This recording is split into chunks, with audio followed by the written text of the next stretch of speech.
ఖైరతాబాద్ గణేష్ నిమజ్జనం చూద్దామని ట్యాంక్ బండ్కి అయితే వెళ్ళినాము. దాని ఫుల్ వీడియో ఛానల్లో ఉంది, ఒకసారి వెళ్ళి చెక్ చేయండి. ఇంకా నిమజ్జనం కంప్లీట్ అయిన తర్వాత లంచ్ చేద్దామని రెస్టారెంట్కి వెళ్దామని అనుకున్నాము.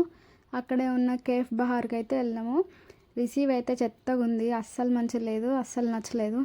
ఇంకా మాకు టేబుల్ దొరికేసరికి ఒక హాఫ్ అన్ అవర్, మాకు ఆర్డర్ వచ్చేసరికి ఒక హాఫ్ అన్ అవర్, ఫుల్గా అక్కడే 2 hours అయితే కంప్లీట్ అయిపోయింది టైము. ఇంకా ఆర్డర్ చేసింది మేమైతే ఇక్కడ చికెన్ టిక్కా ఒకటి, లూజ్ ప్రాన్స్ ఒకటి, ఆ తర్వాత ఇంకా Bahar special chicken gravy curry ఏదో ఉందంటే అదైతే ఆర్డర్ చేసినాము. దానికి కాంబినేషన్గా బటర్ నాన్స్. ఇంక ఇవన్నీ కంప్లీట్ అయిన తర్వాత బిర్యానీ ఊరుకుంటామా, బిర్యానీ కూడా ఆర్డర్ చేసుకున్నాము, మటన్ బిర్యానీ. ఇంక ఇవన్నీ తిన్నాక థమ్స్అప్ అస్సలు మర్చిపోతామా, థమ్స్అప్ కూడా తాగేసి ఇంకా బయటకైతే వచ్చినాము. ఇంకా ఫింగర్ బౌల్ కోసం దానికో హాఫ్ అన్ అవర్ అదైతే యూస్ చేయలేదు, రెస్ట్ రూమ్కి వెళ్ళి హ్యాండ్ వాష్ చేసుకున్నాము. అది వచ్చేసరికి ఇంకా టైం పడుతుందని లంచ్ చేయడం కంప్లీట్ అయిన తర్వాత ఇంటికైతే స్టార్ట్ అయిపోయినాము. ఇంటికి పోయేసరికి ఇంకా ఫుల్ టైం పట్టింది, ఫుల్గా ట్రాఫిక్. గణేష్ నిమజ్జనాలు ఇంకా అవుతున్నాయి.